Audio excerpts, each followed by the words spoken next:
बिस्मिल्लाहिर्रहमानिर्रहीम। एक उस्ताद साहब क्लास में दाखिल होते हैं और बच्चों से कहते हैं कि जब मैं आपकी हाज़िरी के लिए आपके नाम बोलूं तो आपने जवाब में आई एम हियर या आई एम प्रेजेंट कहना है। अब सर ने नाम बोलने शुरू किए। कोई बच्चा कहता आई एम हियर, कोई कहता आई एम प्रेजेंट। एक बच्चे ने कहा कि I am here but I am not present. एक टीचर की सबसे बड़ी क्वालिटी ये होती है कि उसके लेक्चर में, उसके पढ़ाने के तरीके में इतनी जान हो कि वो बच्चों की तवज्जो को अपनी तरफ खींच सके, वो मेंटली प्रेजेंट रख सके अपने बच्चों को अपने लेक्चर के दौरान।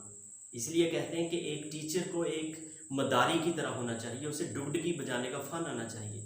उस्ताद भी एक फ़नकार होता है। हम सब फ़नकार हैं और हम सब ये जानते हैं कि फ़नकार की सारी पहचान उसकी वक़्त, उसकी इज़्ज़त उस किरदार की वजह से होती है जो वो अदा करता है। आसान तरीके से अदा किए हुए किरदार फ़नकार की पहचान बन जाते हैं। और अगर फ़नकार अपने उस किरदार से इनहराफ करे तो उसे उस ड्रामे, उस फिल्म से निकाल बाहर किया जाता है और साथ ही सारी पहचान, वक़्त और इज़्ज़त ख़त्म हो जाती है। हॉलीवुड के एक बहुत बड़े फिल्म साज हैं गोल्डी साहब, जिन्होंने बच्चों के लिए रोलेक्स राइस नामी फ़िल्मों की एक सीरीज़ बनाई थी। वो अपनी एक फ़िल्म बनाने के सिलसिले में पाकिस्तान आए हुए थे और उन्हें एक ऐसे किरदार की ज़रूरत थी जो नज़र आने में बदमाश टाइप लगे। ऊंचा लंबा कद हो, बड़े बड़े बाल हों, दाढ़ी और मूंछ बड़ी हुई हो, आंखें लाल हों, यूँ लगे कि ना कई दिन से सोया है ना नहाया है। तो हमारे एक बहुत बड़े अदीब मुमताज़ मुफ्ती साहब उनके साथ बतौर ट्रांसलेटर काम कर रहे थे। गोल्डी साहब ने उन्हें अपनी डिमांड बताई। उन्होंने कहा कि सर कोई मसला नहीं, लाहौर में तो ऐसे किरदार आपको हज़ारों मिल जाएंगे। वो गोल्डी साहब को लेकर लाहौर की सड़कों पे ऐसे किरदार की तलाश में निकले। थोड़ी ही देर के बाद उन्हें एक शख्स आता दिखाई दिया जो उनकी डिमांड पे बिल्कुल पूरा उतरता था।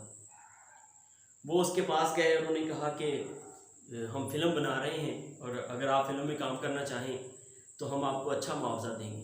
अब बंदे को क्या चाहिए, दो आंखें। उसने फ़ौरन हामी भरी। गोल्डी साहब ने उसे एडवांस कुछ मुआवजा भी दिया और बताया कि फ़लाँ जगह पे फ़िल्म का सेट लगा है, सो ठीक सुबह 8 बजे आपने वहाँ पे पहुँच जाना है। अब सुबह 8 बजे गोल्डी साहब उस शख्स के इंतज़ार में बैठे हैं। 8 से 9 बजे, 9 से 10 बज गए, वो शख्स नहीं आया।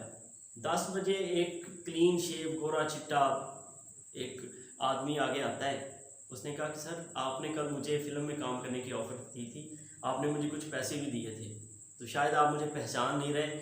आपने अब चूँकि पैसे दिए, मैं बड़े अरसे से बेरोज़गार था, तो मैंने कहा अब चूँकि फ़िल्म में काम करना है तो पहले अपना हुलिया तो संभाल लो। तो मैंने जाते ही एक अच्छी सी पैंट शर्ट ली, क्लीन शेव करवाई, अपने बालों की कटिंग करवाई।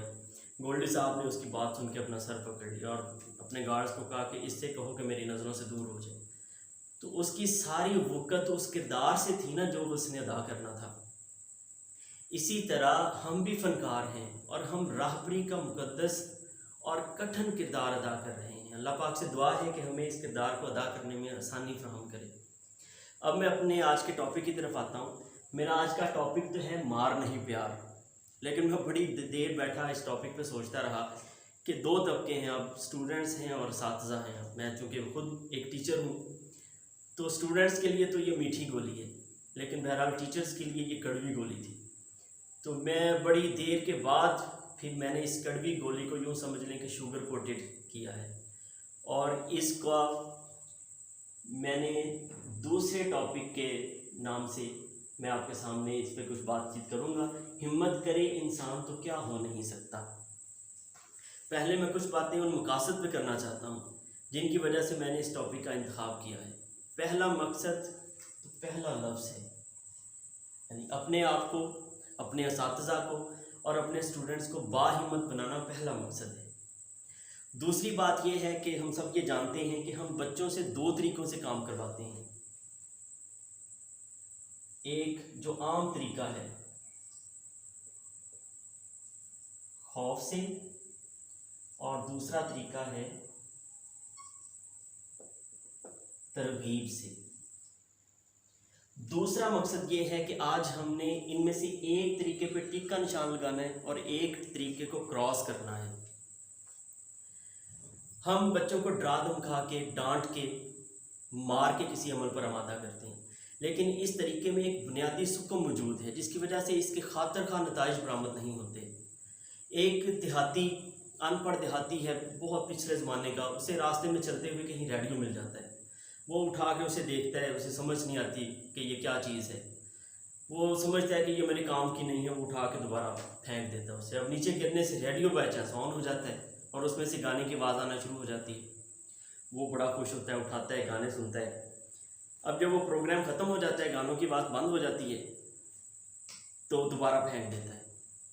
अच्छा, अब उस देहाती के जहन में ये कॉन्सेप्ट बैठ जाता है कि इस डब्बे से जब भी गाने सुनने हैं ना, तो इसे उठा के ज़मीन पे मारना ज़रूरी है। लेकिन कब तक चलता वो बेचारा रेडियो, आखिर टूट गया।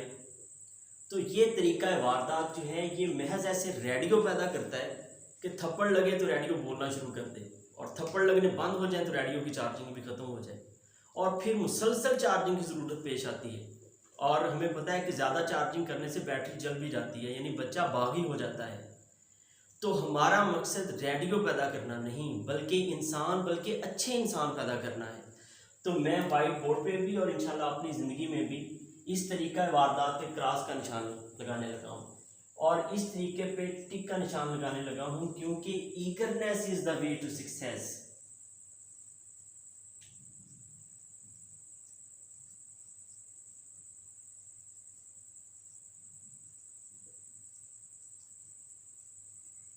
Eagerness is the way to success. शौक कामयाबी की शाहराह है।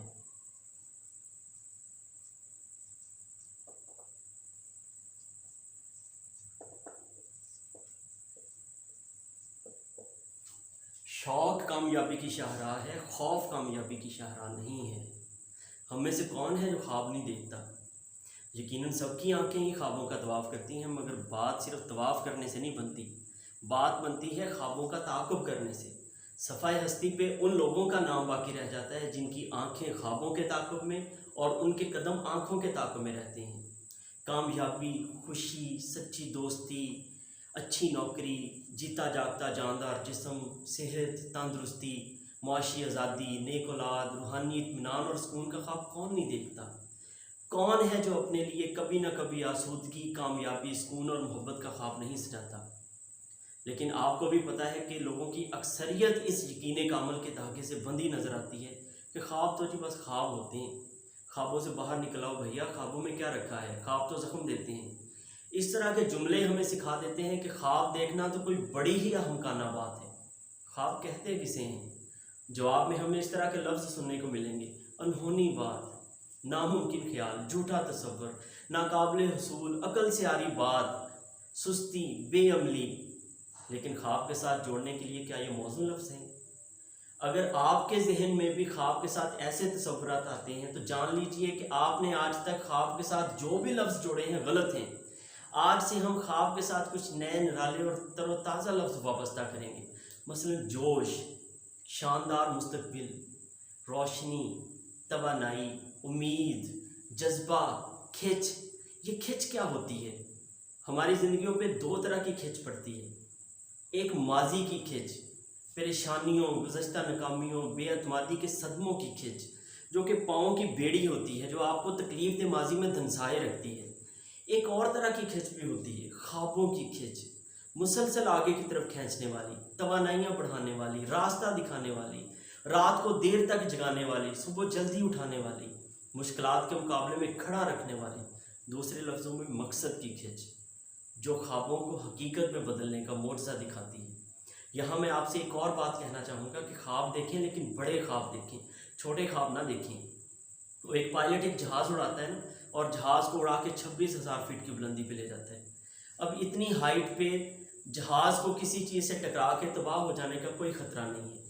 फिर अचानक पायलट को पता चलता है कि जहाज़ का एक इंजन फेल हो गया, और वो जहाज़ नीचे आते आते कहीं 2,000 फीट की बुलंदी पे आता है और किसी चीज़ से टकरा के तबाह हो जाता है। इसका मतलब है कि वो 26,000 फीट की बुलंदी जहाज़ के लिए एक सेफ हाइट थी, जहां उसे किसी भी चीज़ से टकरा के तबाह हो जाने का कोई ख़तरा नहीं था।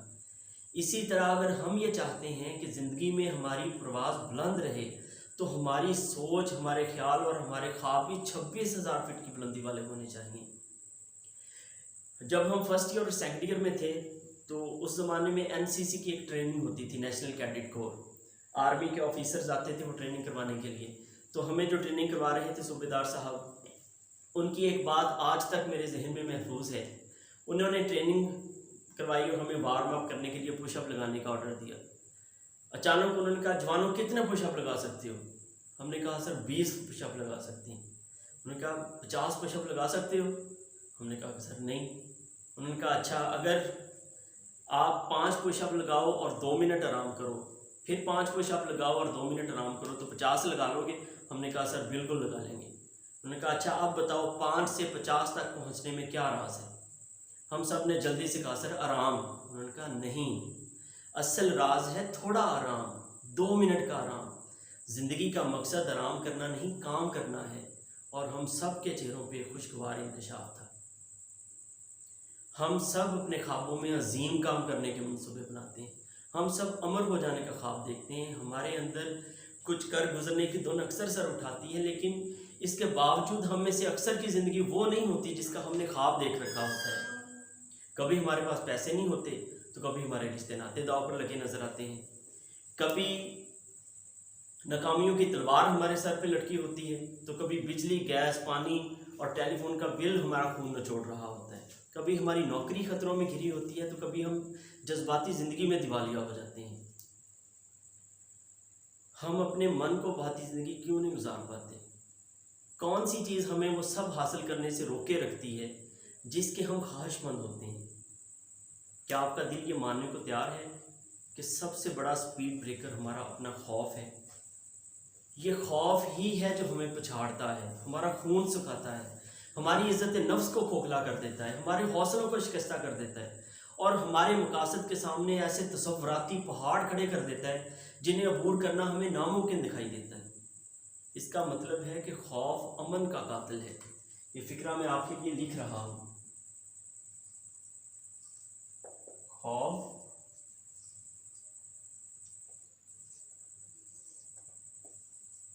अमन का कातिल है। ये हमें कदम उठाने से रोके रखता है, लेकिन हम कदम नहीं उठाएंगे तो हम इससे आगे कैसे जाएंगे जहां हम आज खड़े हैं। लेकिन हमारा खौफ उस वक्त दुम दबाकर भाग जाता है जब हम इसका सामना करते हैं। और जब हम एक बार डट के खड़े हो जाते हैं तो हम कुछ भी हासिल कर सकते हैं, कुछ भी कर गुजरते हैं और वो सब कुछ हासिल कर सकते हैं जिसका हमने ख्वाब देख रखा होता है। जब हम लोगों से या लोग हमसे कामयाब ना होने की वजूहात पूछते हैं तो दर्जनों के हिसाब से हमारे पास खूबसूरत वजूहात होती हैं। मैं तो पसमानदा तबके से हूँ, मैं तो इतना पढ़ा लिखा नहीं हूँ, मेरे पास तो तालीम नहीं है, मैं तो इतना ज़हीन नहीं हूँ, मैं तो बहुत कमज़ोर हूँ, मैं तो बहुत मोटा हूँ, पतला हूँ, लंबा हूँ, छोटा हूँ, बूढ़ा हूँ, बच्चा हूँ, मैं तो बीमार हूँ, मैं तो गंजा हूँ, मैं तो बस एक घरेलू औरत हूँ, मेरा तो घर चल गया है, मेरी तो नौकरी छूट गई है, मेरा तो बाप नशा करता है, मेरी फैमिली ने मुझे क्या दिया है, मैं तो तन्हा हूँ, मेरी तो ज़िंदगी नाकामियों से इबारत है। क्या इन बहानों में कोई जान है या ये महज फरार का रास्ता है? क्या बहाने हमें अमल करने से रोकते हैं या बात सिर्फ इतनी है कि हमारे अंदर का खौफ हमें कदम ही नहीं उठाने देता? और फिर ये बहाने तो महज दूसरों के लिए दिखावा है ना। जुर्रत तो इंसान के अंदर होती है और जुर्रत का मतलब ये है कि दिल पे हाथ रख के खुद से सरगोशी करते हुए कहना कि प्यारे तुम डरे हुए हो। डर, क्या आप मानते हैं कि हमारा असल दुश्मन यही डर है? असल में हमारा कल्चर हमें एतराफ़ नहीं करने देता कि हम डरे हुए हैं, क्योंकि डरना बुज़दिली की अलामत है और कोई बंदा अपनी बुज़दिली का एतराफ़ नहीं करता। 2 तरह के डर हर इंसान की ज़िंदगी में स्पीड ब्रेकर का किरदार अदा करते हैं। एक नाकामी का डर और एक कामयाबी का डर। नाकामी का डर, हम में से बहुत से लोगों को नाकामी का डर होता है कि अगर मैंने कोशिश की और मैं कामयाब ना हुआ तो मेरी नाकामी मुझे दूसरों के सामने शर्मिंदा कर देगी। इस शर्मिंदगी से बचने के लिए हम कोशिश ही नहीं करते। और हम में से बहुत से लोगों को कामयाबी का डर भी होता है कि अगर मैं अपने महकमे का, अपने शोबे का सरबराह बन गया तो मुझे इतने बड़े हजूम से ख़ताब करना पड़ेगा, मुझे प्रेस का सामना करना पड़ेगा, मुझे हर वक्त लोगों की नज़रों में रहना पड़ेगा, मुझे फ़ैसले करने पड़ेंगे और पता नहीं क्या कुछ करना पड़ेगा। क्या मैं ये सब कुछ हैंडल कर लूँगा? तो क्या हम कामयाबी से डर नहीं जाते? 3 फुट का स्टार कोडू जो टेलीविज़न, फिल्म और स्टेज की जान है, उसने खूबसूरत बात कही कि मैंने अपने खौफ को काबू कर लिया इससे पहले कि मेरा खौफ मुझे काबू कर लेता। खौफ कामयाबी का हो चाहे नाकामी का, ये पोशीदा मर्ज कामयाबी के सफ़र को रायगां कर सकता है। ये हमें कोशिश ही नहीं करने देता। इस खौफ की वजह से बहुत से लोग वो कुछ कर गुजरने की कोशिश ही नहीं करते जो करने की अहलियत रखते हैं। कोई भी हमें कामयाब होने से नहीं रोक रहा होता, हम खुद अपनी कामयाबी के रास्ते में रुकावट बने बैठे होते हैं। इस बात को मुनीर नियाज़ी ने बड़े खूबसूरत अंदाज में कहा है, मैं खुद हूँ अपने आप के पीछे पड़ा हुआ, मेरा शुमार भी तो मेरे दुश्मनों में है। असल में हम में से शायद कोई भी ये एतराफ़ ना करे कि वो खौफज़दा है, और शायद यही वह तरीका है अपना दफा करने का। यूं हमारा लाशऊर हमारे खौफ को एक काबिल कबूल लिबास पहनाकर खुद हमारे और दूसरों के सामने पेश कर देता है, जिसे बहाना कहते हैं। कारोबार में मेरे तो सारे पैसे डूब गए हैं, अब मुझ पर कौन भरोसा करेगा, और तुम मुझसे कह रहे हो कि मैं दोबारा नई कंपनी शुरू करूं और लोगों को, दूसरों को ये बताऊं कि एक बार कंगला होने के बाद दोबारा बिजनेस को सेट किया जा सकता है। मुझ जैसा नाकाम बंदा ये कैसे कर सकता है? आप बिल्कुल सही कह रहे हैं, आप बिल्कुल नहीं कर सकते, क्योंकि आपने अपने आप को कायल कर लिया है कि आप नहीं कर सकते।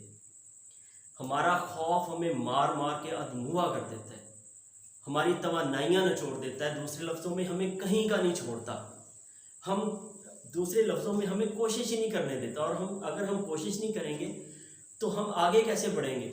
इसी तरह एक ट्रेनिंग प्रोग्राम में ट्रेनर की बातों से मुतासर होकर ना आगे से एक आदमी उठता है, वो कहता है, जी मैं, आपकी बातों ने मेरी बड़ी हौसला अफजाई की है, मेरा बड़ा ख्वाब है कि मैं MBA करता, लेकिन अब मसला ये है कि इस टाइम मेरी उम्र 42 साल है।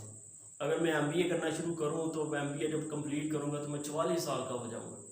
तो ट्रेनर ने कहा कि अगर तुम MBA ना करो तो फिर 2 साल के बाद तुम्हारी उम्र कितनी होगी? उसने कहा, जी 44 साल। तो उसने कहा, इससे बेहतर नहीं है कि MBA करके 44 साल के हो जाओ। तो ये हमारा डर जो है ये हमें आगे बढ़ने से रोकता है। अब मैं तो सिर्फ ये चाहता हूँ कि आज से हम सिर्फ एक चीज़ से डरें, और उस चीज़ का नाम है डर। हमारा खौफ जो है ये अमल का कातिल है और हमें अमल करने से रोकता है। जब हम ये तय कर लें कि ज़िंदगी में बहानों की गुंजाइश नहीं है, तो हमारी ज़िंदगी में मौज से रूनुमा होना शुरू हो जाते हैं। जब हम ये मान लें कि बाहर के हालात नहीं, अंदर का खौफ जो है ये हर बीमारी की जड़ है, तो हमें तमाम दुखों से शिफा मिल जाती है। कामयाबी की जो तारीफ़ है ना, कामयाबी की बहुत तारीफ़ें आपने सुनी होंगी। कामयाबी की जो एक्चुअल तारीफ़ है वो ये है कि कामयाबी अपने खौफ की सरहदों से आगे निकल जाने का नाम है। कामयाबी अपने खौफ की सरहदों से आगे निकल जाने का नाम है। अब मुझे नहीं पता कि आप सबके पास अपना खौफ भगाने के लिए कौन सा मंदिर है और वो कितना कारगर है, लेकिन मैं पूरी उम्मीद हूँ कि हम सब अपने खौफ के छक्के छुड़ा सकते हैं। और मेरा मकसद भी यही है कि हम सब के अंदर इस तब्दीली की राह को हमवार करना था कि हम सब हिम्मत करके अपने अपने ख्वाबों की ताबीर को पा सकते हैं, अपने अपने ख्वाब को हासिल कर सकते हैं। हम सब कुछ कर सकते हैं, बशर्ते कि हम अल्लाह पाक के असूलों और उसकी मखलूक के हकूक़ की खिलाफ वर्जी न कर रहे हों। अल्लाह पाक हमें गुफ्तार के साथ साथ किरदार का भी हाज़िर बनाए। आप सबका बहुत बहुत शुक्रिया।